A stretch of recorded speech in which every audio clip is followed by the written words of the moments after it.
Και για λογαριασμό όλης της οικογένειας του American Club και του Eagle Ocean Marine, σας καλωσορίζουμε στο ετήσιο Claims and Loss Prevention Seminar του American Club εδώ στην καρδιά του Πειραιά, στο Marine Club. Today we will zoom in on the very topical subject of bunker disputes and claims from a loss preventive, practical, investigative, technical, and legal perspective. And it is with great pleasure that I introduce you to our esteemed speakers today. Our very own Dr. Bill Moore, our Global Loss Prevention Director, who will be presenting the American Club's up-to-date, comprehensive guidelines and approach to tools and materials vis-a-vis vessel bunkering operations, bunker fuels, 2020 sulfur cap, and 2023 MARPOL Annex 6 compliance. Then Nikos Melachropoulos, our technical consultant of Eagle Ocean Marine, will focus on best bunker practices and tricks of the trade, both pre-bunkering for recording information and taking soundings, as well as from a sampling procedures perspective. Nick will be followed by our esteemed guest speakers from Minton, Treharne, and Davies. Richard Minton, Director and Consultant Chemist, Neil Whitehead, Consultant Chemist, and Roger Parsons, Marine Consultant and Engineer, will delve into fuel quality claim statistics, fuel handling, engine damages, and investigations. And last but not at all least, our Andrew Dyer, EMEA Claims Director and Global Claims Eagle Ocean Marine, will update us on the colorful world of fuel contamination disputes from a charter party and fuel supply contract perspective. I'm confident that the highlighted issues will strike a few chords. Therefore, without further ado, I would like to invite to the podium Dr. Bill Moore. Thank you. Thank you and enjoy. Thank you, Joanna. Welcome, everybody. I did not expect to see a crowd this large today, and very happy to see you all. There's some seats up here and seats over here if you want to try to squeeze in. For those of you standing in the back, more than welcome to try to do so. It's very nice to be here. When it comes to bunkering-related issues, there are so many facets of it today, as we well know. In particular, the things that associated with the sulfur cap some time ago, back in 2020. Seems some time ago, it's pre-COVID. And then now with all the changes with the MARPOL Annex 6 and the greenhouse gas initiatives, there's a lot to talk about in these subjects, but we're going to try to focus our attention on some of the related matters that are very much specific to the loss prevention initiatives we have associated with bunkering at this particular moment. It is a complex puzzle. This is a three-dimensional puzzle, a half globe, which only incorporates a few of the issues. As I mentioned, MARPOL Annex 6, there's contract disputes, issues with bunker delivery notes, heavy fuel oils, very light, very low sulfur fuel oils, safe bunkering procedures, and so many different components that are all in many ways interrelated. But again, I'll try to touch on only a few of those today. Bunkering is easy. It's just like filling your car up at the gas station, isn't it? As we all know. There are issues with emissions, as you can see here, scrubbers. There are matters with low sulfur fuel oils, higher sulfur fuel oils, The systems, the scrubbing systems have all kinds of challenges in themselves, technical challenges, impacts the running of the engines, main engines, auxiliary engines. But it's a pretty simple task, as we all know. And we're all trying to keep abreast of what's going on. But also with what fuels we're to use. There are all kinds of different fuels, marine diesel, there's lube oil, low sulfur lube oils, there are cylinder oils, all kinds of different things that we have to use, low sulfur marine diesel, all the different fuels, trying to keep it abreast of which ones we're going to use, trying to keep an idea about what's where and what's tanks. It's not something which is a simple issue. It's just not one single or only a couple different oils that we are keeping track of. It's a significantly larger number than it once was. But one of the things that we do whenever you look at the loss prevention initiatives that the American Club does, I do my normal, okay, what are the risks that we're looking at? And then most of the time what we try to do is we look at the risks and we say, okay, are these general risks to the industry? Is there a P&I component to those risks? Or hull and machinery that spills over into P&I? So that's normally how, as an academic naval architect, marine engineer, my background, that's normally how we initially assess things. So when we started looking at bunker-related issues and concerns for the American Club, we basically said, okay, what are the risks that we are contending with? First and foremost, basic thing, environmental risk, oil spill during transfer of bunker. Then there are also those things which are regulatory non-compliance with regulatory standards on the delivery of bunker, no matter what those regulatory standards are. It's just the compliance, non-compliance, and the different components of that. Shortage of bunker being delivered, contamination.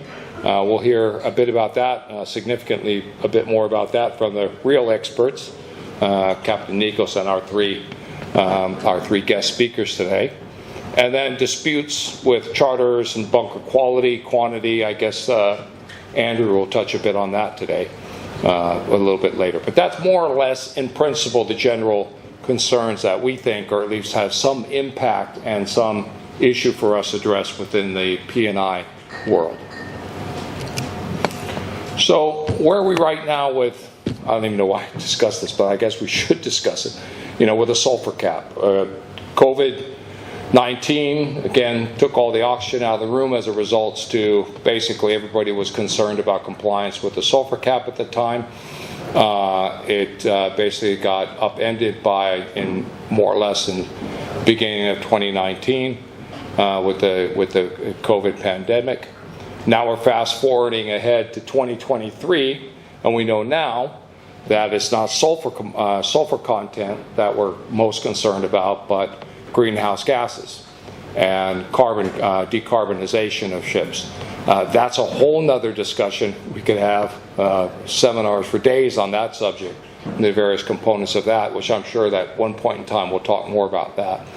But oil majors we found, at least they've been meeting the demands of the industry on low sulfur fuels. From what I've been hearing, maybe others have been hearing otherwise, that the problems associated or concern that we had prior to the implementation of the 2020 with very low sulfur fuel oils basically did not materialize as everyone expected them to. They were not as problematic, damaging hull and machinery. They are, and they do create risks, and they do create problems, but it was not as catastrophic for the industry as everyone initially thought. And we're still seeing vessels being fit with scrubbers. Sometimes I wonder why, whether they're still financially liable to do so, but there seems to be a growth in demand still moving along with the scrubbers. And so onward and upward we go in that particular arena. The 2020, back then, 2020 bunker requirements, as it related to the sulfur, related to bunker, it basically was, there were implications of safety, environmental protection. shipboard procedures, bunker contracts, charter parties. Again, we'll hear a bit about some of those. They're not all directly related to sulfur content. Significant number of those are just some general best practices, which I'll mention a little bit in a few moments. Concerns about low sulfur fuels, as I mentioned, I think in principle are behind us. And we also been hearing some very interesting scientific comments being made out there in the industry that basically the lack of the low sulfur fuels that are consumed and going into the water have had a significant impact upon water temperatures, which I think is going to be a very interesting thing to see and to look at in the coming years. Well, one thing that we did back in 2020, as I mentioned, or actually this was 2019, September 2019, anticipation of what we thought was going to come with the low sulfur fuel requirements. We prepared a compendium on bunkering. That compendium addressed some sulfur-related issues and requirements, but basically what it was a best practices for bunkering, things you should be doing one way or the other, independent, some of it dependent upon matters associated with the low sulfur fuel. Most of what we prepared in the compendium was more general bunkering related subject matter. We covered this series of topics, everything from fuel bunkering procedures to fuel oil changes, impacts upon contaminated fuels upon machinery, bunker disputes in China. China was still roaring along strong back in those days. In Singapore, where we see a lot of vessels bunkering, the bunker disputes there. Some of the things that we see addressed and members should be aware of that they would be possibly exposed to.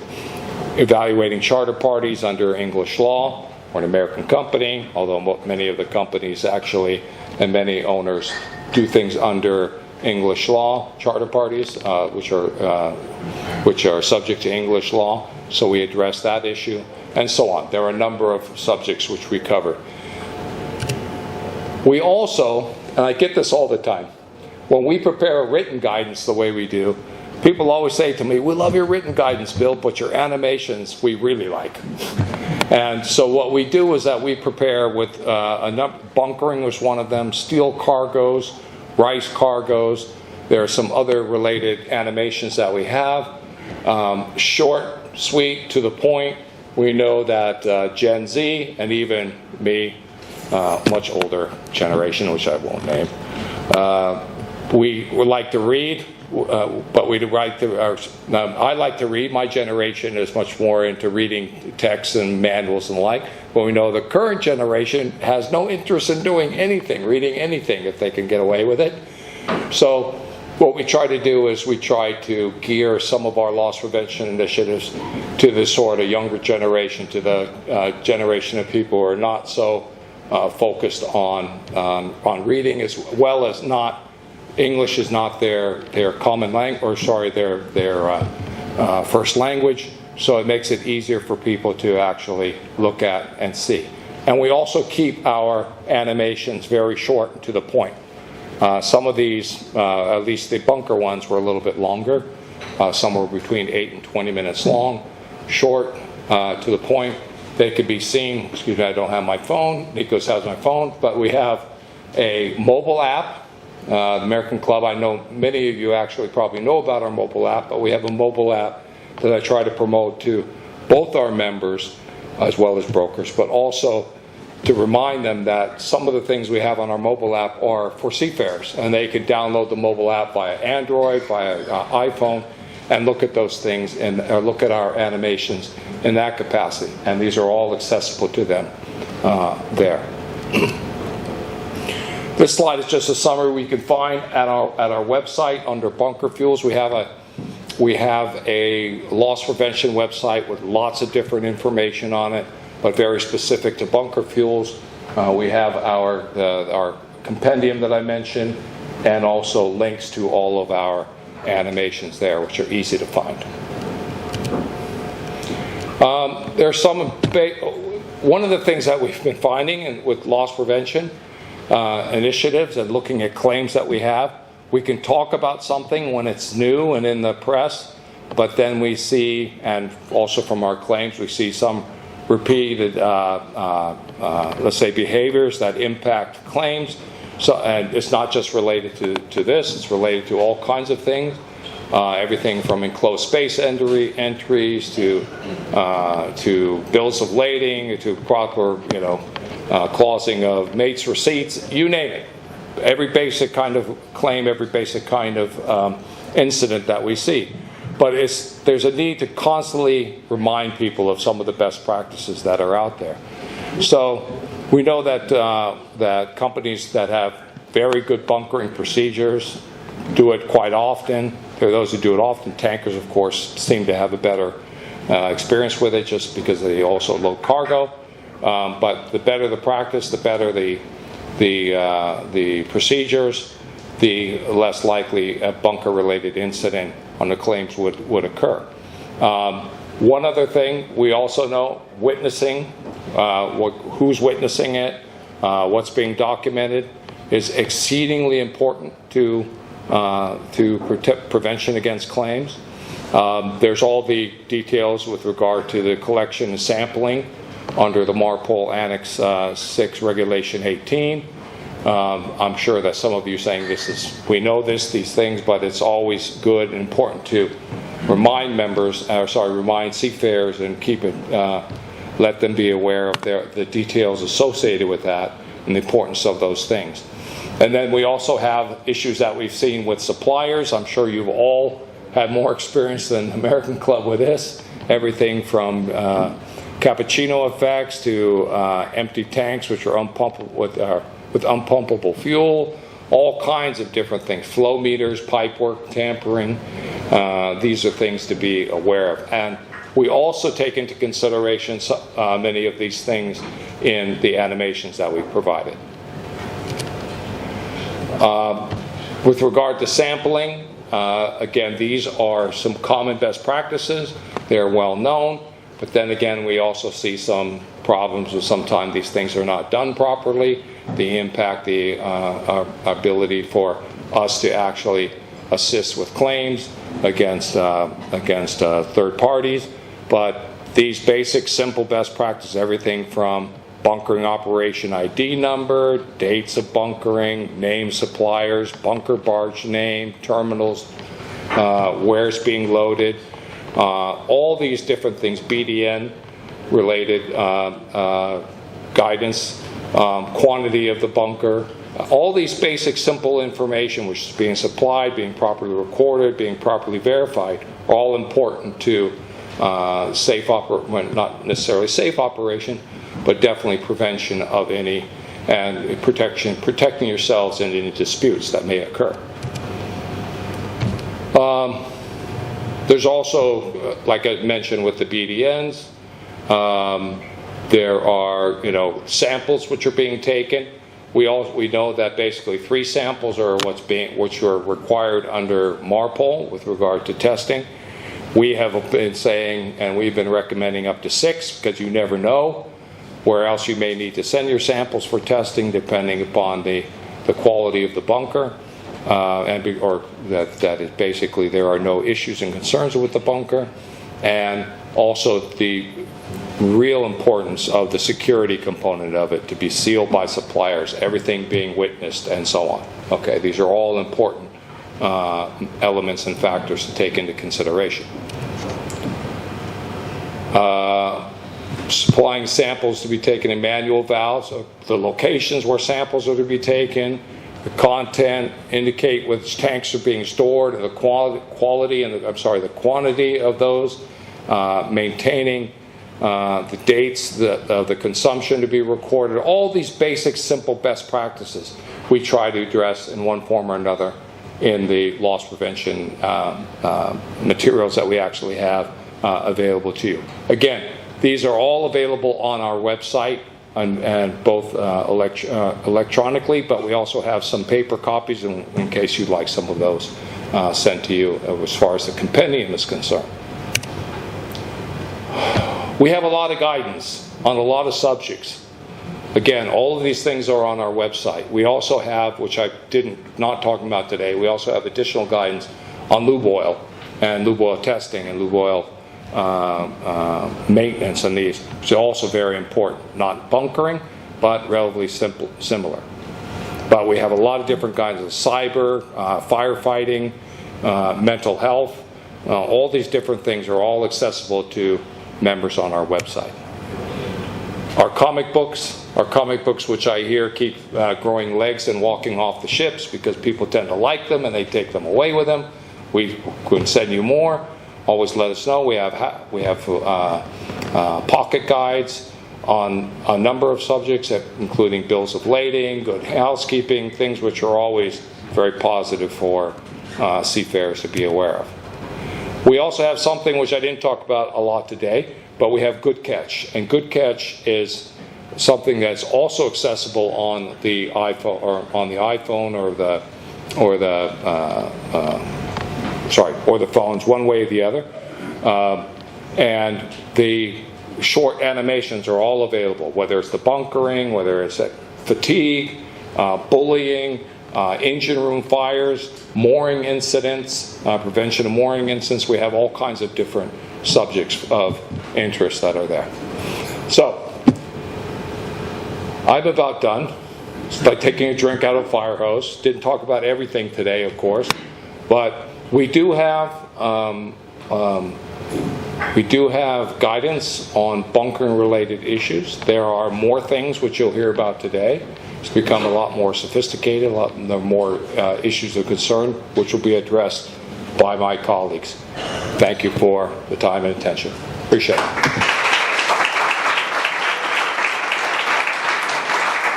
And I guess I will introduce Nikos Melachropoulos, or you wish to, Joanna. Just going to follow, right? Yes. Nikos, please join us. Welcome from my side as well. For those who don't know me, I'm Nikos Melachropoulos, mechanical engineer, being a surveyor for 18 years or even more, and the last 2 years I'm a technical consultant to Iglosia. Coming to the topic that we're discussing today, bunker practices, it's obvious that this is a hot topic, and it's always a hot topic, and will be covered also by the speakers that will follow me. And with this short presentation, we'll present practices that Bill previously touched, and we will also elaborate a little bit further on the pre-bunkering, mostly. We'll touch a little bit the quantity issues and also the sampling.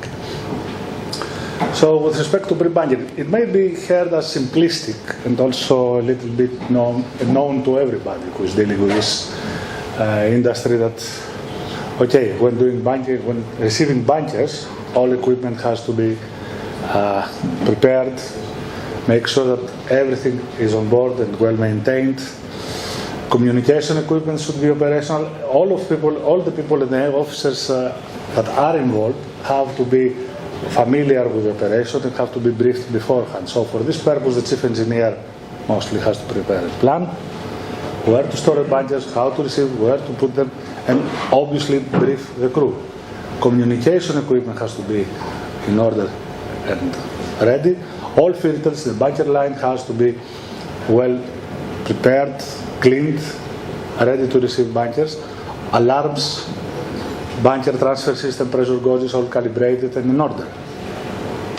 And these are the basics, everybody knows, as I mentioned, but they have to be a daily routine, a routine without any deviation in order to safeguard that bunkering will go smoothly and without a lot of, at least from the purpose of the vessel. An important part here is that the fuel that is to be bunkered is to be kept separate from the ROB, the remaining on board bunker, in order to avoid possible contamination issues, and not only. Obviously, this is related with the plan that the chief engineer and the master will prepare beforehand, because it is related to several factors like the type of fuel, the volume, stability issues and concerns, and as well as heating So, as Bill mentioned before, and it's always a standard practice, and this is a safeguard in the bunkering operations to record all events, all events from the first moment until the end of the bunkering operation, and photographs. The technology now allows photographs and possible videos to be taken easily and sent or stored. So it's not a difficult task as it used to be. One point that sometimes is underestimated is to ensure that there is access between the bunker barge and the vessel.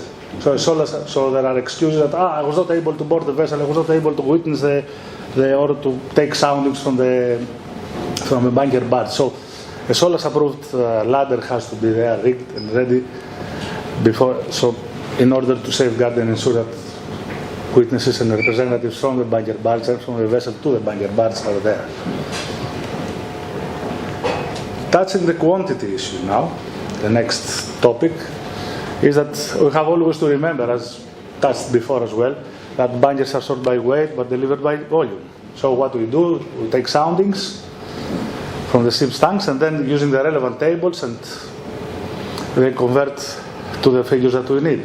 And the most important thing is to witness for the crew, for everybody to witness the sounding and measuring the temperature, because the fuel is affected by the temperature. So witness the sounding and taking and measuring the temperature of the bunker barges, the tanks there, even the empty tanks, because then we have, in order to ensure as practically possible to avoid the tricks that are using from time to time in order to cheat, to put it that way, the operation.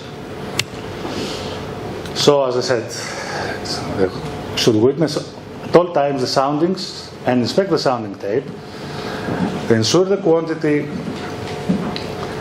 and resound the tanks on both vessels, the bunker barge and the vessel, at all times. And obviously the drafts, an important parameter, the drafts of the bunker barge before and after the completion of the bunkering. As mentioned before, the volume of the fuel varies with the temperature, so this is a parameter that has to be taken into consideration in the calculations.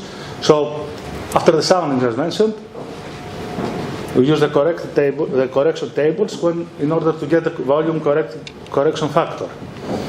So getting the soundings, we get the volume as we get from the sounding tables. We have the temperature, the fuel temperature and the density. We have the fuel correction factor from the table, so we have the corrected volume at 15 Celsius, which is the volume observed multiplied by the volume correction factor. That's basics, I believe, for engineers and for people that are doing this job, but they have to be done at all times, especially the witness, as mentioned before by Bill, and as a standard practice. There are a few tricks to this. The commonly one is the density difference, because the density is, as we all know, is related between the mass and the volume at a specific temperature. So imagine that you have to deliver to the vessel 1,000 cubic meters with a declared density, as we have in this example here, of 991 kilograms per cubic meter. It's supposed to deliver 991 tons. But after the analysis, if the density proves to be 980 kilograms per cubic meter, we end up with 11 ton shortage. This is one of the tricks that are used quite commonly. The viscosity. Apart from the purely technical aspect, viscosity of more viscous fuel are generally cheaper and the supplier is overcharged. The water, again, there are a lot of issues about the water from the technical perspective, and when discussing the quality of the bunkers, this will be touched. But it also has to be remembered that it's a costly exercise to remove the water from the bunkers, and not to mention that the specific energy of the fuel is reduced by the water. The cappuccino effect that Bill mentioned previously. Introducing air to the bunker gives the impression that we have the soundings, and so we have the amount supposed to be delivered there. But after a few hours, usually 20 hours, depending, 24 hours, the air disappears, and then we have a shortfall. And obviously the slopes or other sludge from the hidden tanks. That's why you said to mention. That's why I mentioned before that it's a good practice to not only our tanks but also barge suppliers' tanks to be always witnessed in the soundings, even the empty ones. The next safeguard to make sure that at least during the operation that all will go as supposed to be and ensure the minimum problems or afterwards is the sampling. But sampling is not just to take a sample. You need to get a representative sample, a sample that has the chemical and physical properties were identical to the average, as also declared by IMO resolution. So the commonly used methods are the manual inline continuous drip and the automatic continuous drip. The manual inline, we all most probably have seen that, is a stainless steel sampler and a detachable steel probe, which is attached and its face is the direction of the flow. And it's fitted there and gets the samples, takes the samples from during the operation. There's an automatic also device, automatic continuous drip sampler, which is connected directly to the bunker manifold and can be set either to take time proportion or flow proportional sample. Okay, the sampling procedures. The point here is to get and to achieve a representative sample. So obviously we need to ensure that we have the proper sampling device. We need, an important thing is the supplier, as also Bill mentioned before, to witness and follow the protocol and witness the sampling procedure. And taking the continuous drip sample, usually we take this during the entire operation, not only on a part of operation from the starting to the end, in order to, as mentioned, in order to have the representative sample, to manage to get the characteristics, the properties identical to the bunker that has to be supplied. Usually 5 liters are adequate, and then you have to shake the cubitainer in order to mix and homogenize the sample and divide it in the bottles that required. Usually we get 4 bottles. The ship retains sample, the sample to be analyzed, the marble sample as you say, and the supplier sample. There are authorities requiring more samples like Singapore, at least used to be, but okay, this is a location-wise requirement. And apparently all effort has to be made in order the sample for testing to be dispersed immediately. This is a key aspect, because we need to ensure that the vessel will not consume untested bunkers. The information, we usually face cases where the information provided in the label are not adequate. The location, the time, the sampling method, the IMO number, obviously, the suppliers and the bunkers, the bunker barge, or the installation, if it's received from the shore installation, the details of the shore installation, the signature of the supplier or the representative supplier, the seal number, and the grade of the bunker declared to be, in order to be analyzed and compared and see whether the specification met afterwards, during the analysis. And with this note, I would like to thank you for your attention. My name is Richard Minton. I'm a director and a consultant chemist at a company called Minton, Treharne and Davies. I'm going to start off by saying thank you very much for having us here. It's a real pleasure to be here in Piraeus. I hope we can continue with the high quality of talks that we've had so far. And I hope that it flows on, and it's a natural flow in terms of what we're going to talk about. Now, for those of you who haven't heard of MTD, we're a firm of scientists, mariners, engineers. We provide forensic claims investigation services, predominantly to the marine industry. And one large part of what we do is bunker fuel disputes, particularly bunker quality disputes and engine damage claims. And that's what we're going to be taking a dive into today in this talk. There may be disputes over the actual quality of the fuel, or handling and end-use issues when the fuel is put into use on board the vessel. Now, bunker disputes very often require expertise from different disciplines, different experts, and I'm very pleased to be joined today by two very knowledgeable colleagues. Neil Whitehead is another one of our consultant chemists who, I think it's fair to say, he's pretty pioneered a lot of the developments in the investigative analysis that we use to assess bunker fuel quality, whilst Roger Parsons is a very experienced marine engineer who we rely on to provide operational advice on handling bunker fuels on board vessels and to investigate from an engineering perspective allegations of poor engine performance and or engine damage. And between the three of us, and I will say we haven't rehearsed this particularly much, so bear with us as we go along, but what we're going to try and do is share the talk out a little bit and introduce some of the common bunker issues that we're instructed to act on. Neil and I will focus on how bunker fuel quality is assessed, spending a bit of time looking at forensic, investigative, analytical techniques to tell us about fuel composition. We're then going to talk about some of the fuel handling issues on board, things like filter blocking, purification issues. And using Roger's expertise, we're going to think about if and how those issues can be managed on board by the vessel's crew, before hopefully bringing everything together with a case study that outlines the claims investigation process when the worst happens and there's significant damage to engine component parts. So to cover all that, we're going to split the talk into 5 sections, starting with a bit of background to bunker disputes and what MTD's role is in investigating them. So just before getting into that, I'll say 2 things. One, because we've got a relatively short time, we're really just scratching the surface of this topic. As Bill has already said, this is a really complex area, so this is very much a snapshot of the type of work that we do. And 2, if you want to interrupt and ask questions as we're going along, you'd be very welcome to. The more audience interaction, the better.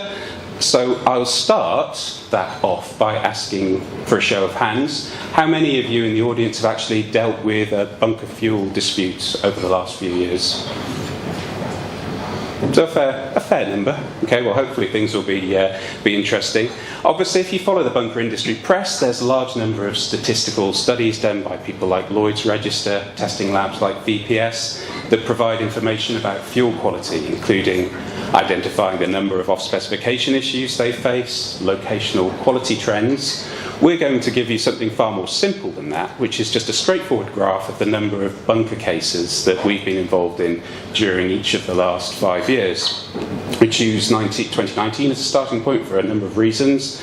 2018 was very busy because of the infamous Houston and Panama issues, which I'm sure many of you have heard about and possibly were involved in. And 2020 obviously saw a significant shift in fuel quality as a result of the IMO 2020 sulfur content cap.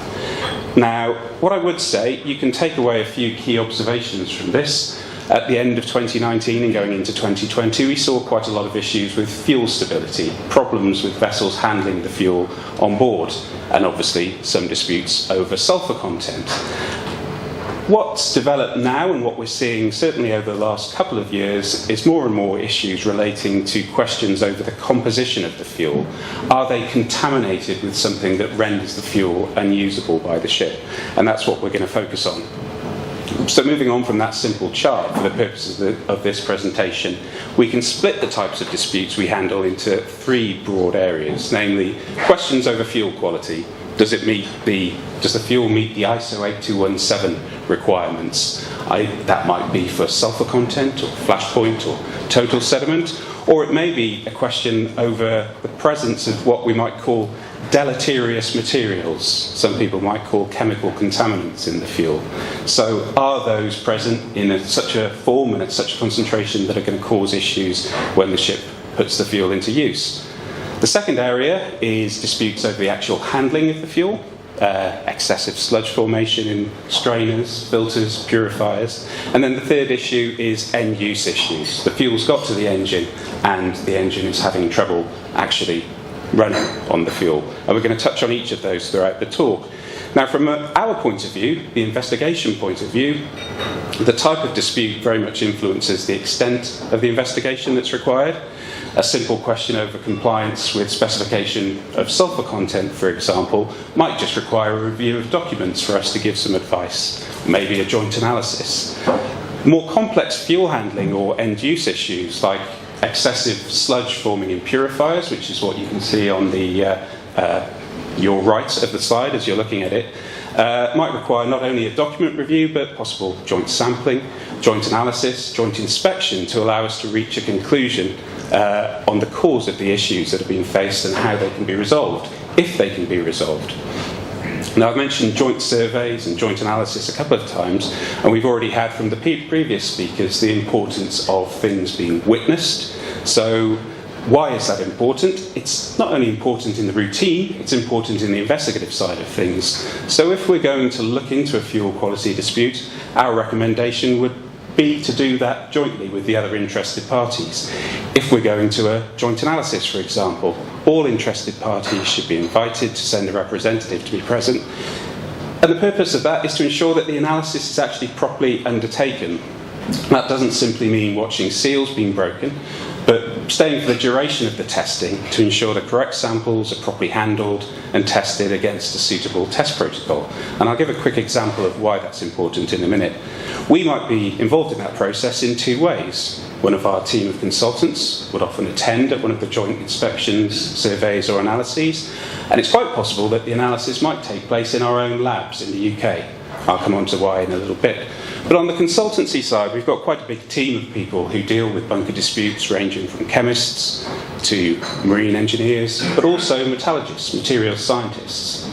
They can be the difference between assessing whether damage to an engine is caused by a fuel or related to some other reason. And on the testing side, our lab in the UK is one of the biggest independent test facilities in Europe.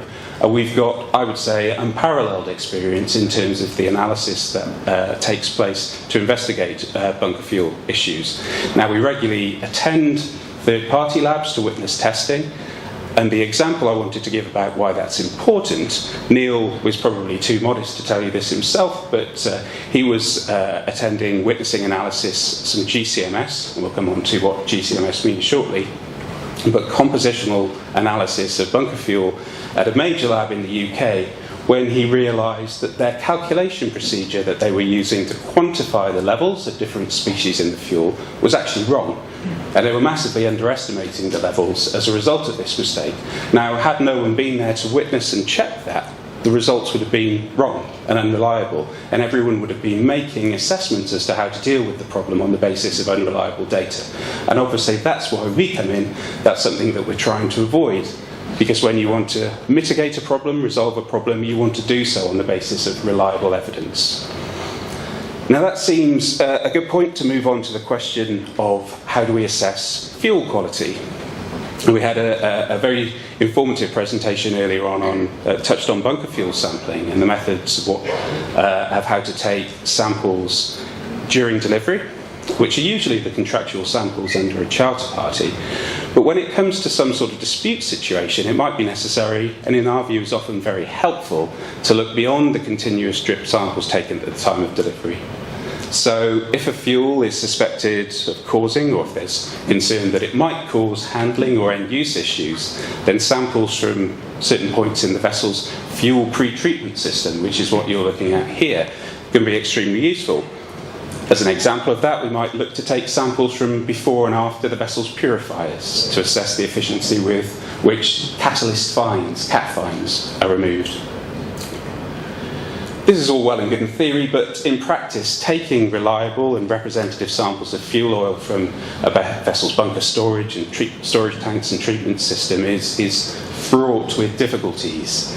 Not only is residual fuel itself inherently difficult to sample, mainly because it's very unlikely to be completely homogeneous, but the very design of the bunker storage and handling system adds to the difficulty. So here we've got a situation where some open hatch samples are being taken from bunker storage tanks, but you can see there's a ladder directly under the manhole, which is probably going to make it almost impossible to lower our sampling device into the tank in such a way as to get representative samples from those tanks. So we're immediately faced with a difficulty there, because we do want those samples. We want to understand what they're going to tell us.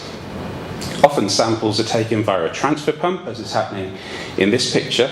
But that brings a number of risks and difficulties with it itself. Inadvertent mixing with other material. Samples might not provide a representative picture of the quality, and in particular the homogeneity of fuel in a storage tank. And why is that important? Well, we've had a number of cases over the last few years where sampling of a vessel's bunker storage tanks has indicated evidence of the fuel actually splitting, separating into two different blend components. So the fuel in the upper area of the tank is of considerably different quality to the fuel in the lower area of the tank. That's probably related to the way in which the fuel has been blended. And we've identified that by taking upper and lower samples from the vessel's bunker tanks and testing them separately. That can give an indication of why a fuel might be behaving in a certain way that's not being indicated by the analysis that's going on. So I'm going to show you a quick video here. Care needs to be taken with all sampling, and there's a common method in industry: rubbish in, rubbish out. So these inspectors in the Maldives were instructed to take upper, middle, lower and dead bottom samples of some marine gas oil that was causing problems for some of the barges operating around the Maldives.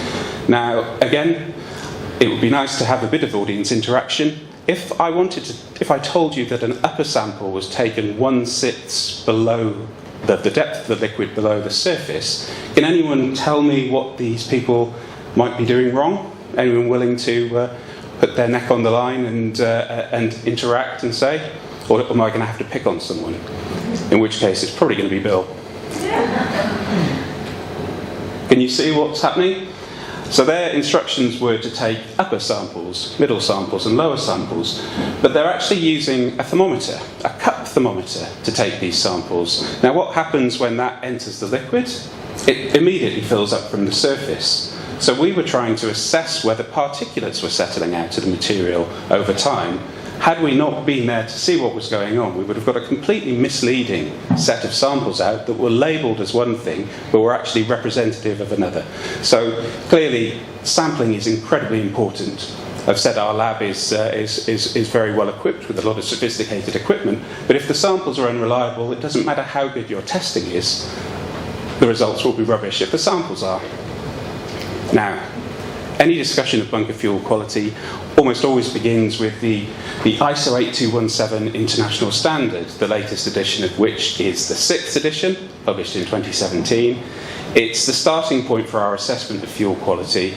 That includes telling us under the scope what actually constitutes the fuel. We have a definition of what the fuel is, which is an important definition to have in a fuel standard. And this is a complicated looking slide that I'm not really going to spend any time on, other than to say, since 2020, the fuels are VLSFOs, very low sulfur fuel oils, but there is no entry for a very low sulfur fuel oil in ISO 8217 at this stage. So the fuels tend to be tested against different grade requirements, typically RMG 380. 380 refers to the viscosity of the fuel, but the VLSFOs that are on the market are all usually much lower viscosity fuels. So we're testing against a specification that doesn't really have an entry for VLSFOs. Now, using the standard test methodologies listed in the specification in a test lab like this one, which is part of our fuels lab in Cardiff, it should, in theory, be quite easy to see simply by looking at the test results and the limits whether or not a fuel complies with the specification requirements. But then we come on to a more difficult topic, and this is where I'm going to pass over to Neil in a moment. But you've possibly heard of Clause 5, the General Requirements Clause of ISO 8217. That requires, amongst other things, the fuel supplied to be homogeneous, to meet the limits in the tables, but also, and I'm quoting this, to be free from any material at a concentration that causes the fuel to be unacceptable for use. Now, how do you determine whether the fuel's free from all of the things that can potentially affect the quality of it?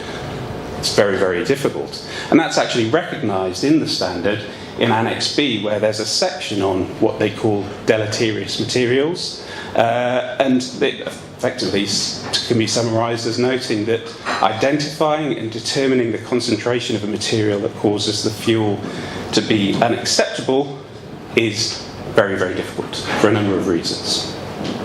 However, labs routinely do analysis to try and assess whether the fuel contains any of this deleterious materials. All of the major fuel testing labs offer this service, and it's more and more commonly done. And probably the main method of use is a method called GCMS, gas chromatography mass spectrometry. What we're looking at there is the chemical composition of the residual fuels. It's a mixture of different components, and we want to find out what's in it and is there anything to worry about. And Neil's going to explain a bit more about that in a moment. Before we get to that point, GCMS is the predominant tool that's used, but it's not the only one. And often if you're faced with a dispute situation, you might be looking at lots of different methods that need to be actually developed almost in an R&D type way to allow you to get to the bottom of what's going on. Going back to GCMS, that's what we're looking at here, a GCMS instrument with the test data that's produced from it. Interpreting that data is really not straightforward. And Neil, who clearly gets all the best jobs, is going to be your chemistry teacher for a short while, and he's going to try and explain in simple terms how a GCMS works and what it tells you. Hi all.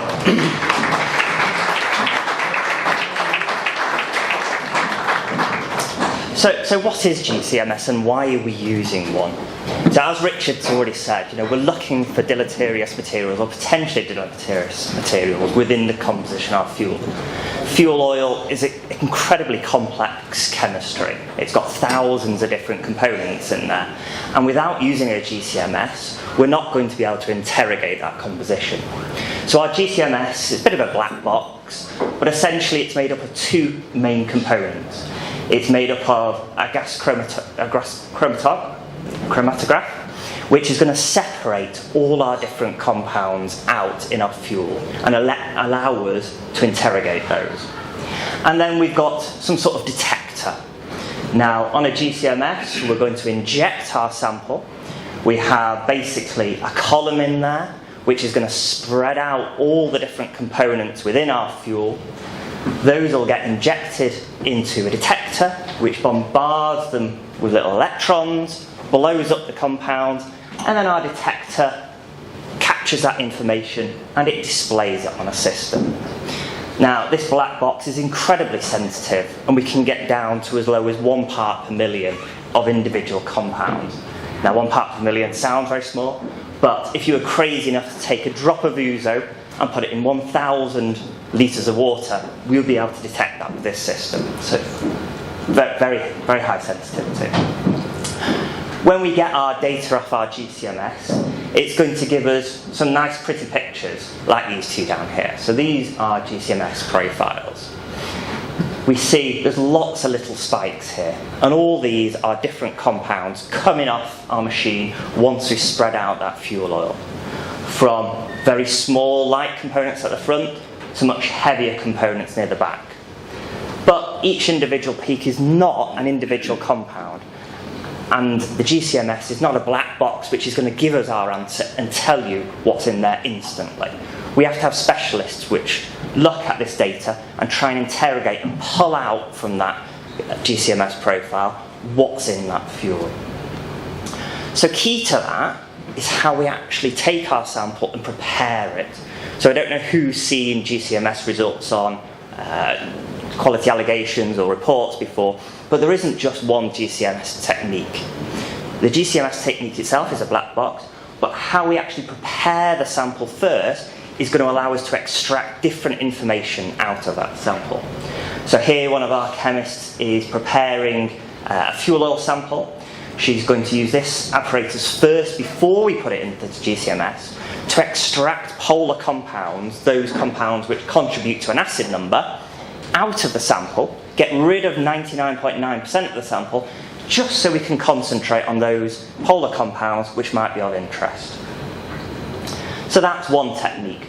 But there are many different procedures that we can use to change our fuel oil to get rid of the things that we're not looking at, that we're not interested in, and to interrogate what might cause us problems or what might have already caused us problems. So some of the different techniques we have are direct injection, acid extraction, headspace, vacuum distillation or pyrolysis GCMS. And we will use many of these different techniques together to build up a picture of what our fuel looks like and what may happen or what may have happened.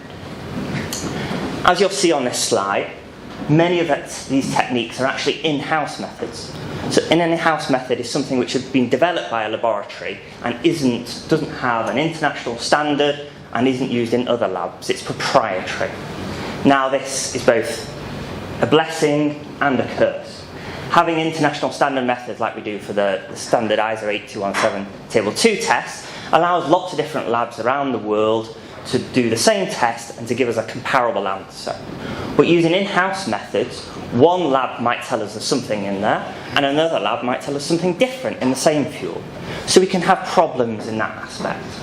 However, having in-house methods actually allows us chemists to delve deeper into the fuel, stuff that international standards, such as ASTM 7845, will miss.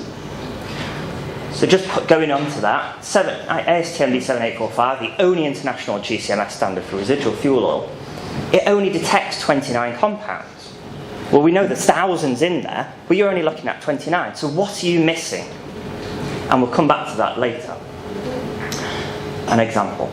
So what we're going to do is some of these techniques are used by the standard bunker testing laboratories that do hundreds of samples a week, thousands of samples a week.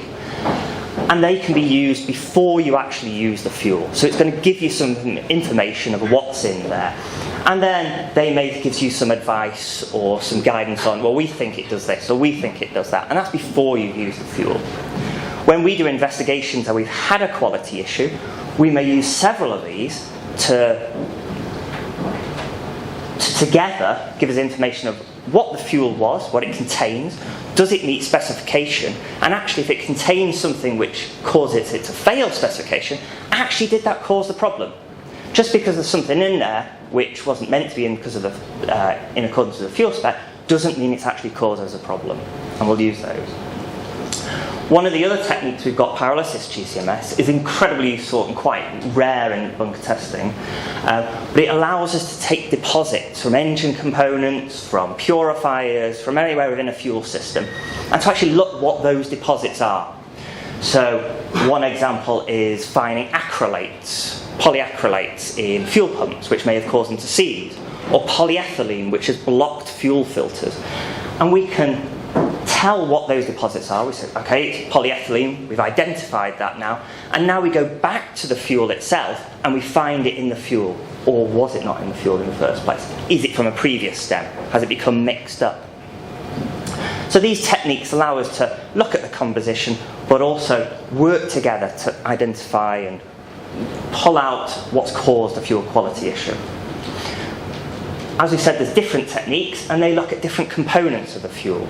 So, for example, direct injection looks for styrene, DCPD, which is commonly found and has been in news recently with Houston fuels.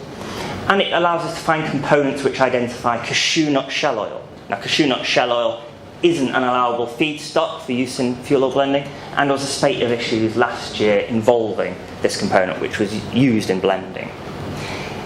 GCMS will not say, spit out an answer, your fuel has cashew nut shell oil in it. It will tell you what compounds are in there, and then us chemists have to interpret, well, we've got these components in there. Together, they show us we have this material there. We have a deleterious material there. Acid extraction, looking at polar compounds. We may see evidence of shale oil. Now, shale oil is allowable feedstock, blend stock for fuel oil. And even though there are issues sometimes with shale oil blends, itself is not a problem.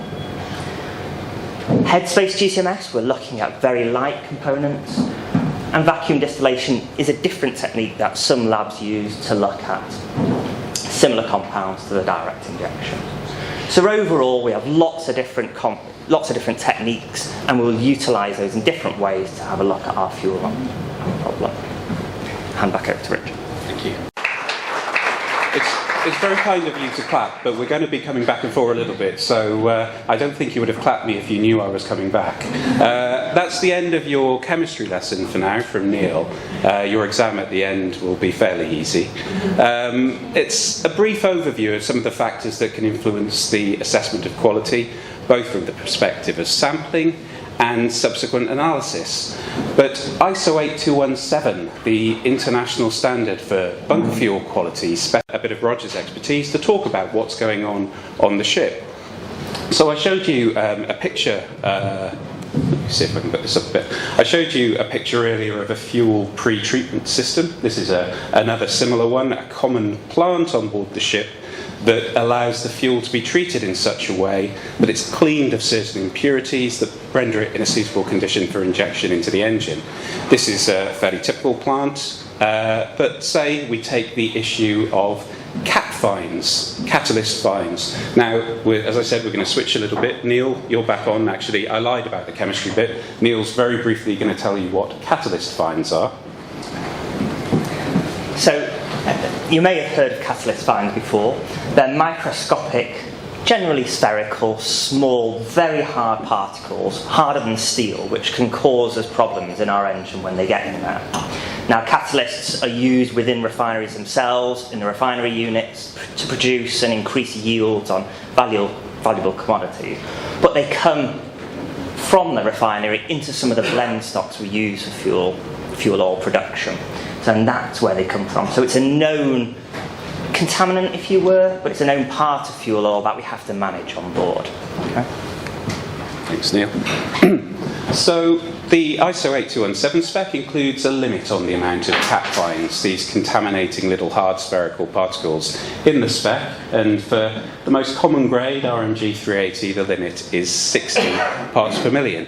Now, this is where Roger's going to come in.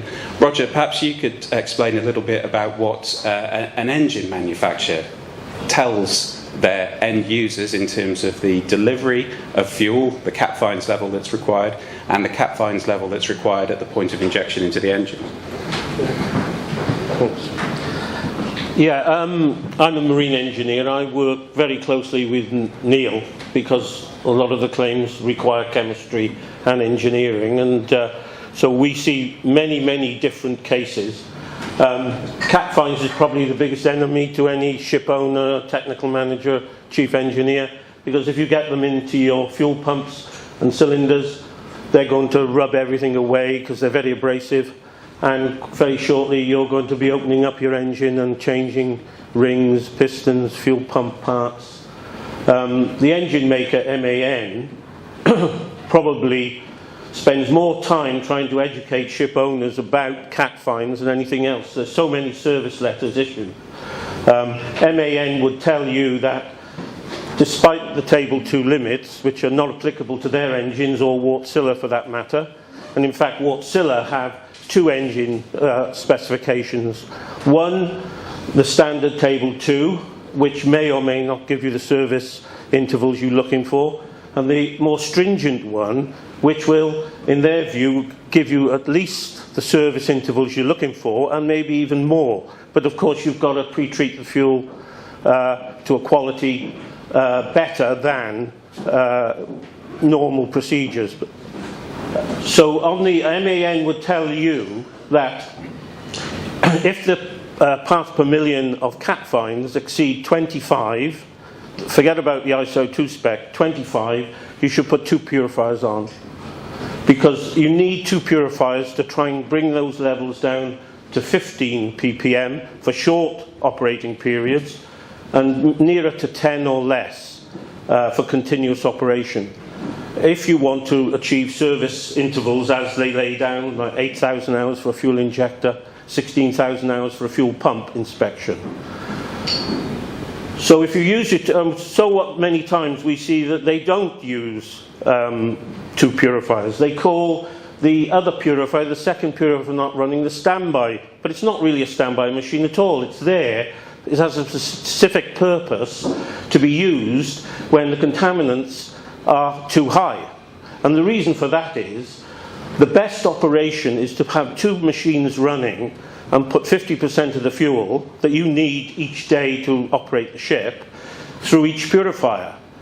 And therefore, you get less flow rate because only half of the fuel required is going through each machine.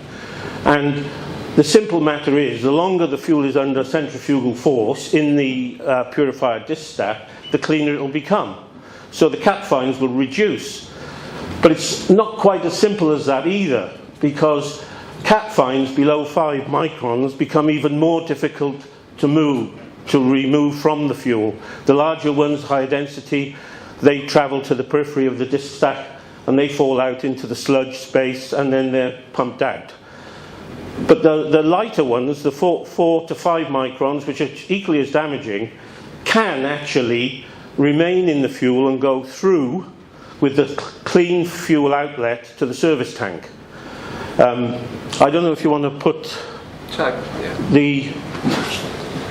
I'll be in charge of this. Okay, so you're going to move on to I'll move on the pre-treatment plant. So we're going to get onto the pre-treatment plant here, which I showed you before, and we've highlighted the important bits here in terms of trying to clean up the fuel so that it's in a suitable state by the time it gets to the engine. So the fuel is delivered into a storage tank on board the vessel. It's then transferred, usually through some strainers to try and remove big bits of debris, into a settling tank. And in that settling tank, we're trying to give the fuel sufficient time for water, cap fines, and other sediments to settle out to the bottom of the tank. So the fuel's then transferred through the 2 purifiers that Roger just described there. They'll then pass to a service tank and then through some filters. So I'll come on to the purification bit in a second in relation to the stability.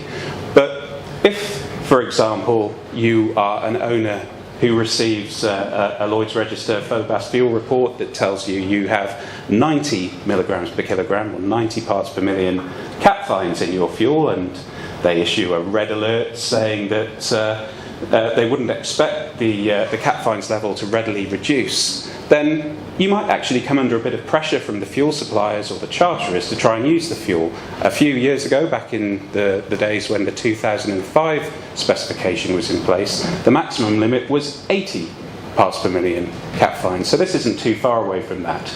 But to achieve 15 ppm at the point of injection of the engine, you need to have a fuel system cleaning efficiency of over 80%, 83%. And Roger, as a marine engineer, is that something that's realistically achievable? It's difficult to achieve that for many reasons. Temperature, flow rate, all these things affect the and cleanliness of the purifier. The disc stack, which is where the fuel is separated, and the dirt and sand, iron, cap fines is removed. If that becomes blocked, what happens is that the fuel that is passing, the velocity of that fuel increases, and as the velocity increases, the efficiency of cleaning reduces. So you're more likely to get carryover. In my experience, if you can get 70% or a little bit higher, you're doing well. That's normally where the crew would be expected to be, around 70%. That won't, of course, be correct if you're only using one purifier. You need to use 2 purifiers to achieve the best possible result. Okay, thanks, Roger. I'm conscious I don't want to eat too much into Andrew's time, so we'll race through the next few slides a bit.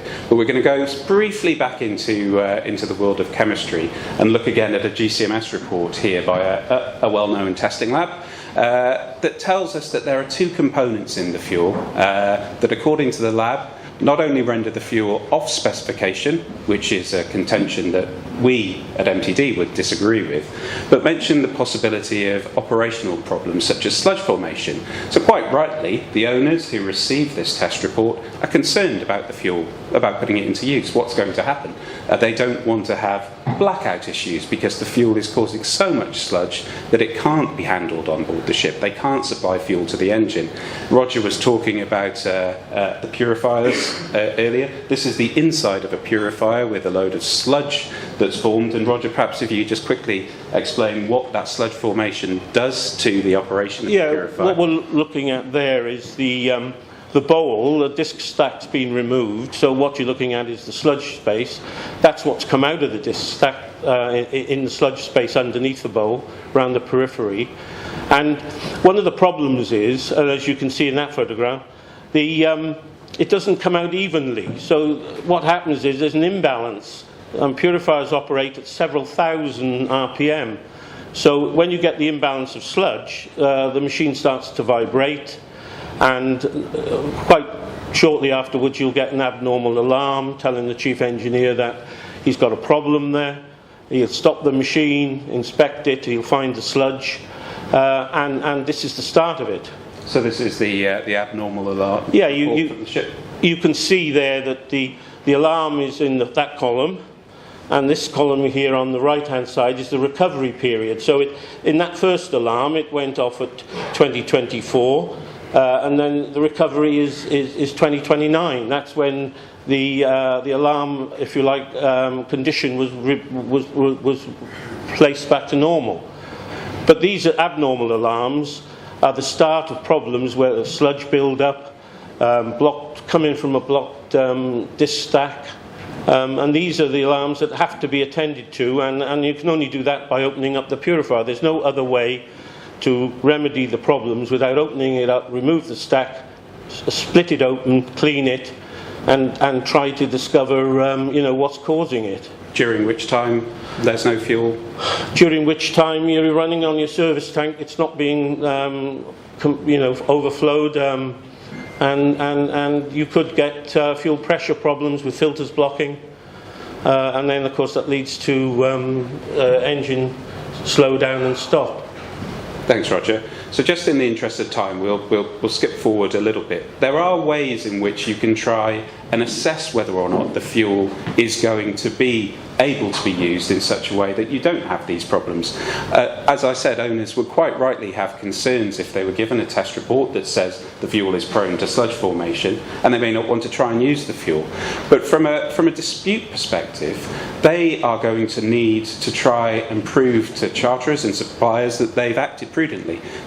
Debunkering is an expensive exercise to get rid of the fuel. If there's a way of using it safely, particularly if you have some concern over whether the analysis results are reliable and indicative of the fact you're going to have a problem, then by trying to take steps to use the fuel, documenting it, taking photographs, recording all the information that that's generated when you try and use the fuel, you certainly make your claim stronger to a supplier if the fuel can't be used. And in some circumstances it won't be possible to use the fuel, perhaps because of fuel splitting or because the fuel is simply very unstable.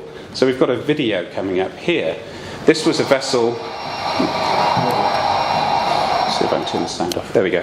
You don't need to hear the sound because it's quite noisy. This was a vessel that was having serious issues with sludge formation from a very, very unstable fuel.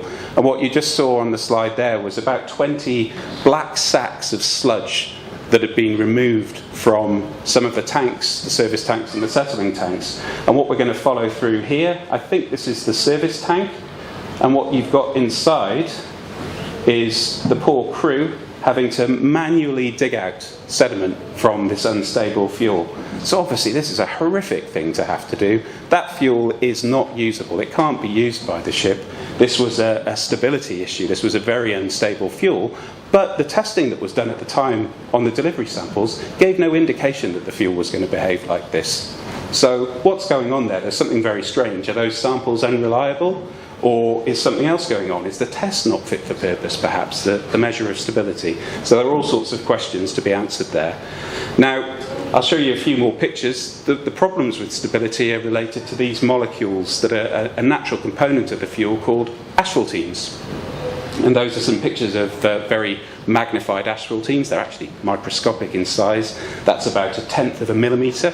That doesn't sound like much, but it's just at the limits of what the human eye can see, but from these small particles can come big problems. This is a shore storage tank that had been storing very low sulfur fuel oil over the course of about a year, and what you can see there is a knee-deep layer of sediment that is being dug out of the tank by a pickaxe, and that shore tank has now been out of action for the last 2 years because of that unstable fuel that wasn't noticed by the surveyors and the people handling the fuel in the shore storage tank. So a major issue. Now, end-use issues, we're going to cover that in the final few slides, which relate to an engine damage claim, which Neil's going to talk about. But where Roger would come in very often, if a vessel starts using a fuel and alleges that that fuel is of poor quality, is causing the engine use issues, then obviously one of the things that's going to need to happen is that someone's going to need to go back through the data generated on board the ship, the engine logbook, to check that there has been a change in the way the engine's operating when the new fuel has come in to use. And Roger and I have just done an arbitration in New York where he's just done that. And perhaps, Roger, you can briefly explain what we're looking at here. Yeah, this column here are the cylinder exhaust temperature outlets. And as you can see, some are very high, they're well over 400 degrees, which is very high. Some are nearer normal, around 350 or thereabouts. And number 1 cylinder is obviously not firing, it's just 87 degrees. And really speaking, it's hard to say that that is a common fuel problem, because why would one cylinder be not firing and yet all the other cylinders either are high or low? I believe that's a fuel injector problem. And that is the opinion we came to when we delved into all the various documents. And it did appear that the fuel injectors were sticking, and that's why you get the 475, 491, 497, because the injector is leaking, so it's leaking fuel into the cylinder, and this can cause high temperatures. And 87, basically the valve is not operating, so there's no, that's just almost an ambient temperature in the cylinder. There's no combustion taking place. So you can tell from that, and in this particular case, just to support that, this was a unifuel ship, but the alternators all remained operating normally. And with a 4-stroke engine, a generator engine, which is the loads are changing constantly, they're very sensitive to fuel quality, and they had no issues. That's why we focused on the main engine as opposed to the auxiliary engines. Thanks, Roger. So, last but not least, this is going to be extremely brief, and then we'll hand you over to Andrew. This is an example of something that's gone seriously wrong, and it's the 2020 Singapore fuels that contained organic chlorine at the start of last year. And Neil's going to show you some pictures of what that does to an engine over a very, very short period of time. Yeah, so as you may be aware, last year there was a spate of high sulfur fuel oils which contained organic chlorine compounds. So these aren't like salt, these are actually hydrocarbons with chlorine attached to them, and they're homogeneous within the fuel. Now, when the fuels were tested and delivered to ships, these compounds weren't picked up. Some of the test houses use the standard ASTM D7845, but these aren't within that list of 29 compounds, so they weren't picked up. And ships very quickly, once they started to put this fuel into use, started to suffer serious damage to their fuel pumps. Some also had problems with sludging in the fuel heaters. And then once these problems were identified, some laboratories went back and they found these organic chloride compounds at a few hundred ppm levels. So there was many tens of incidents. So in order to investigate these, we would do a 2-pronged approach. We get the actual engine components, so these are auxiliary engine fuel pumps, and we'll also get the samples of the fuel, and together we'll combine the results of testing on both of those facets in order to see what's happened and what's been going on. So the first phase was, let's have a look at the engine components, let's have a look at the damage. Are they actually damaged? Is it the fuel, or is it just normal wear and tear? And then once we start to get into those, we take out the plungers, we can start to see already to the naked eye there's some difference at the helix end, and quite clearly that is quite serious corrosion. Under a very high powered microscope, we can see serious pitting corrosion here, and some of those plungers were so damaged. This is the original surface, and actually the damage now looks like the surface of the plunger itself. So here we've got very damaged parts that we've looked at with metallurgists, and what they've done with the metallurgy and the material science techniques they've got, they've had a look at the corrosion and they've identified chlorine within those pits. Now, chlorine causes pitting corrosion of steel under certain circumstances. So when we went back and we had a look at our fuels, we found organic chlorines in there. But organic chlorine is not going to attack our steel surface. So what's happened? What has gone on with our fuel, which has got organic chlorines, which it shouldn't have in there, and now we've got corrosion damage. So we'd done a load of trials and investigative work in our labs, and what we'd partly knew from refineries anyway, but also demonstrated with fuel oil, is that as these ships were heating this high sulfur fuel oil, which had a high viscosity, so you had to heat it to high temperatures, 120, 130 prior to injection, those organic chlorine compounds were decomposing and forming hydrochloric acid. Now, hydrochloric acid is not very good for steel, as you can see, and this was attacking those within days, and you were having serious problems. So there's an example there of where testing beforehand didn't pick up any problems. We then find, using GCMS, some compounds which we think are the problem. We analyse the engine components, we identify a real mechanism for the damage, and then we link that back to the fuel quality within how those organic chlorides created HCl, and then it's attacked our components. And we have the full picture for our recovery, our claim recovery. Thanks, Neil. I think we better finish off. We're about 5 minutes over what I promised Andrew we would do. So that's really the end of the talk. I'm not going to read that summary, other than to say, hopefully what we've given you an indication of is that these are actually quite technically complex issues that require a really forensic approach to get to the bottom of. And we can have fuel quality issues, but we can also have serious engine damage claims that requires a lot of different scientific discipline to get to the bottom of. So thank you very much for listening. We hope the 3-speaker system worked reasonably well, and thanks for your patience. And any questions, obviously, let us know. Owner's hat. So we're talking now about what the time charter's obligations are towards an owner, and then I'll come on to the other issue, which is where it's the owner, maybe, or the charterer, or where the owner's on a voyage basis, and he's took the fuels on to carry out a voyage. So time charter's obligations, NYP classic, provide and pay for all the bunkers. Obviously, if it's a time charter, usually he also agrees in the charter party to take possession of the bunkers already on board, but those are the ones from the previous time charter supplied by other charterers, so those are not the charterer's obligations. What we're interested in are the time charterer's obligations vis-a-vis the owner, and the time charterer's obligations are when those bunkers are used to stem new bunkers. So there'll be an obligation as to the quality of the bunkers. The NYPE, I've discussed this, or we've had this discussion so many times. The 1946 is such an old NYPE. BIMCO brings up new charter parties for a good reason, because they have better terms and conditions, but no, the 46 is still there. The 46 says best grade, doesn't tell us very much. It's generally accepted under English law, though, that there is an obligation, an absolute obligation, so it's not one for the charter to say, well, I tried my best, I really tried to get it from a good source, I used a good supplier. That's not relevant. Absolute obligation. The bunkers are of a reasonable general quality and suitable for the engines fitted to the ship. Now that's the default position. However, what you obviously get in a charter party, you'll get much more detailed provisions than that.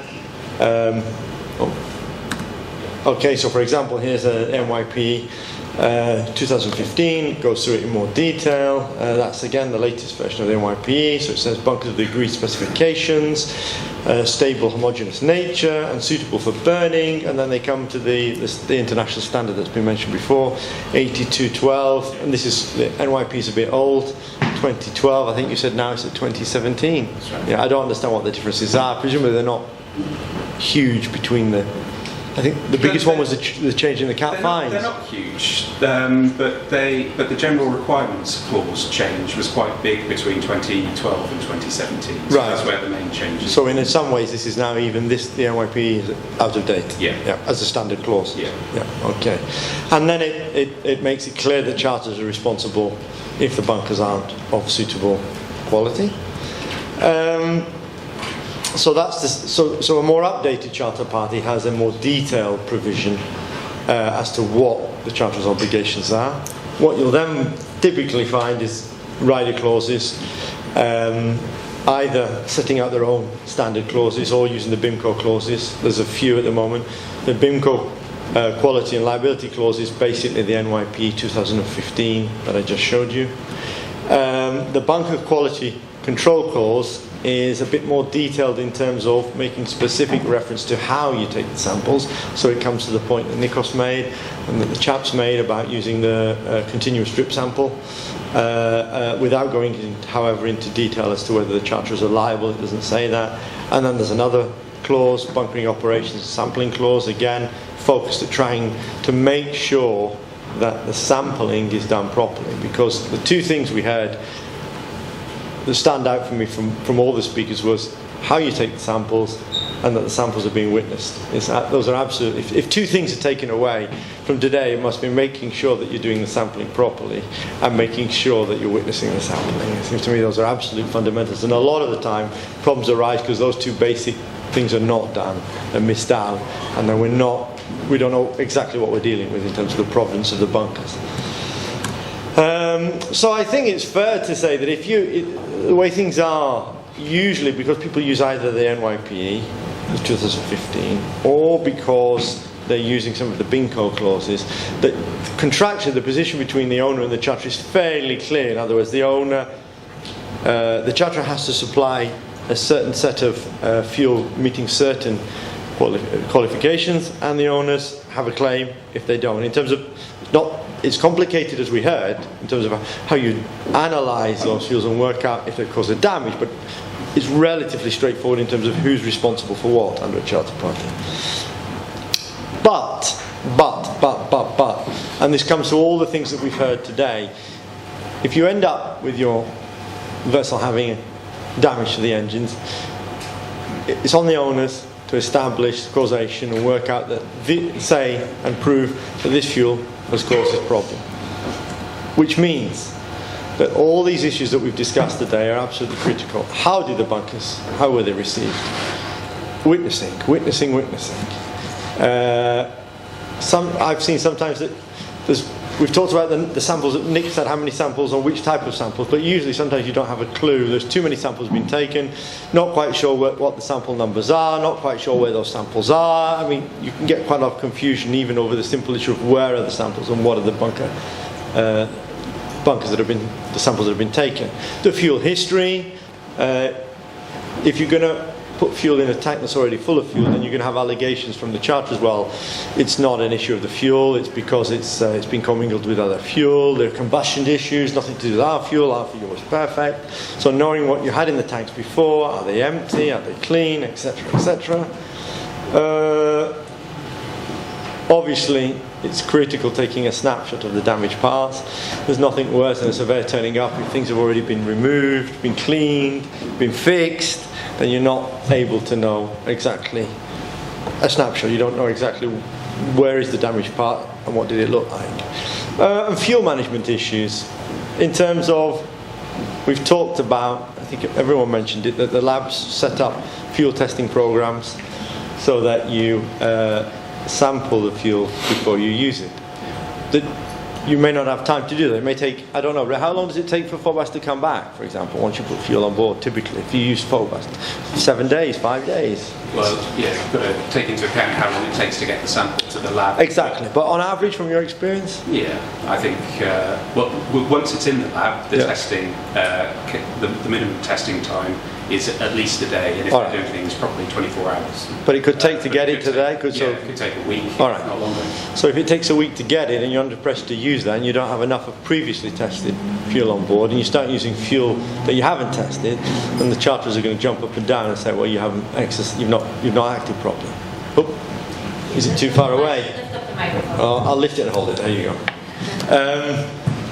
So then you have fuel management issues. You've got to be careful. I've seen in my past life, several occasions where people were under pressure. They wanted to use the new fuel.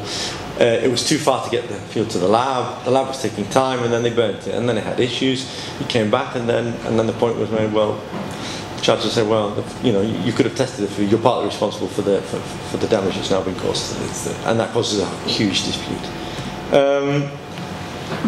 That's a quick look at the owner's cap, as it were. I've named this supply side consideration. So now we're talking about either it's the charterer or an owner who takes the bunkers himself because he's doing a voyage charter.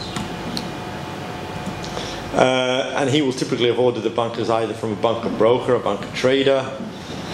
And it starts to get difficult now because most of those bunker supply contracts have extremely short time limits, as we've seen a couple of times. 7 days to notify for a quality claim, 14 days at the most. I haven't seen a bunker contract with more than 14 days. And what they also do to make it even more difficult is they put provisions in there that you need to give notice. For example, this is a clause I took from STCs of a bunker broker. Notice of receiving vessel's position, destination, ETA, the quantities, the location of the bunkers on board, location immediately prior to consumption, the 3 preceding deliveries to the receiving vessel, etc., etc. And that's quite a lot of information. And if you simply send a complaint that the fuel's not on spec, here's a report, and you don't meet these type of detailed provisions, you might have a problem. You see this with tanker charter parties when they have a demurrage provision for 90 days and they require that you put the pumping logs, you put this, you put that, and if you don't, English law said, well, you've missed out an important document and the claim is time barred. So you need to be very careful when you're wearing you've contracted to take the bunkers because you have a very little time, unfortunately. And if it takes 7 days to get it back from Phobos, then you really are running out of time very quickly. And you're put in an unenviable position, but those are supply contracts. They're very tough, and they're totally pro the suppliers. And then the other problem you have, and it's even, it's very difficult if you're a charter because you're right plumb in the middle, is that we've talked about, and I'll come to this, and all the chaps have talked about, including Nikos and the 3 chaps here, about taking proper samples, which means drip samples from the vessel's manifolds, but that's usually not what the suppliers consider as a binding or conclusive sample. So here we are, for example, I mentioned before a BIMCO clause, the Bunker Operations and Sampling Clause. That says that during bunkering, a primary sample of each grade of fuel should be drawn in accordance with an IMO resolution. And I looked at that, and that says the sampling location is, as we've said before, continuous drip from the ship's inlet bunker manifold, ship side in other words. So that's what you want in your charter party, or that might be what's in the charter party. So if you're a charter with the head owner. But then if you look at, for example, I took out GAC's bunker supply, bunker fuel standard terms and conditions. That says something very different indeed. The physical supplier shall draw at least 3 representative seal samples from and at the supplying vessel's bunker manifold. The seal samples shall be conclusively determined to be representative of the quality of the bunker supplied to the receiving vessel, and any supplies drawn from the receiving vessel's bunker manifold and or tanks shall not be valid as an indicator of the quality supplied. So the exact opposite. And the exact opposite to, in a way, what we and loss prevention are telling should be done, which is make sure that your witness fuel has been taken from the bunker's side, from the vessel's manifold side. And on top of that, just to make it even more difficult for the poor old charterer or the owner who's stemmed bunkers indirectly, there's usually exclusion of claim for loss of profit, consequential loss, and you usually get no more than the cost of the bunkers, and if you're lucky, the cost of debunkering thrown in as well. It's a bit of generosity. So quite unenviable for a charterer, stuck right in the middle. No easy answer for that, I'm afraid. But what is critical from that, and I come back to what we've said before, and Nick said it, Bill said it, the 3 chaps here said it, is the absolute, therefore, it's critical that all the samples are analysed. And even if, as we've seen, I think, with Minton's, is that dragging the supplier to the table, even if he says they're not binding, even if he says, you invite him anyway, you offer him the chance to come and witness the seals being broken. You offer him the chance to stay during the testing. And you drag him kicking and screaming, in effect, to the sampling. And then argue that just because your clause says that they're binding doesn't mean as a matter of science that those are the right samples, and doesn't mean as a matter of science that because yours are clean that didn't cause the problem. It's just not possible. And that's how that is in a way how you have to deal when you're pig in the middle in reality.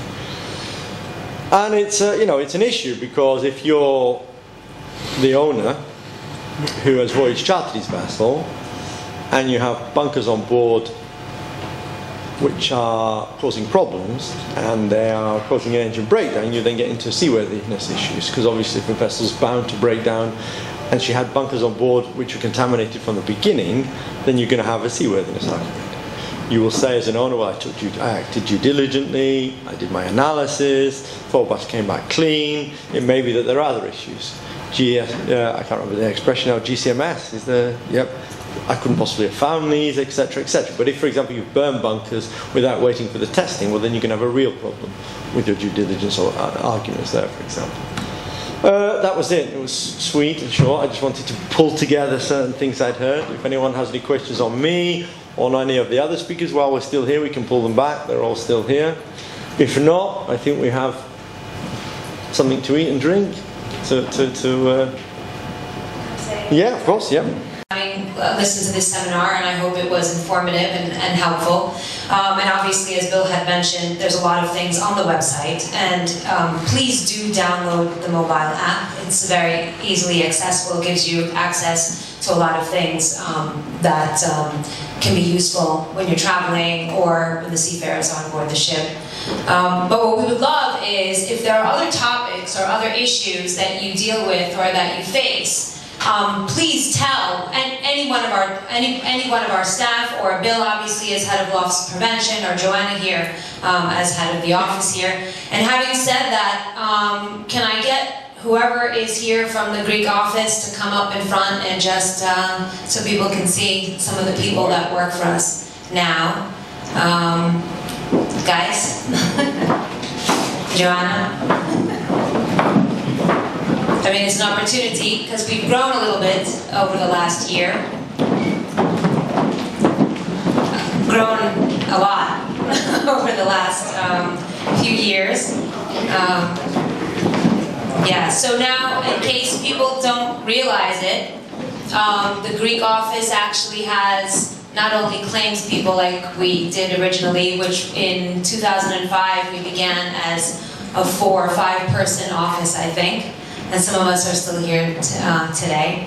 But now I think we're somewhere around 18, and included in the team are not only claims people, but actually claims processors as well in order to facilitate the turnaround. There's also pre-underwriting and business development market liaison support. There's also finance support for the accounting department, and we are actually building that up. We're actually about to put an advertisement, so if you know anybody that has finished in accounting or finance or economics or mathematics or statistics, please send us their CV, because we're going to be bolstering that aspect of what we do. And other than that, thank you everybody. Thank you to our speakers, and we look forward to seeing you at the reception. Thanks a lot.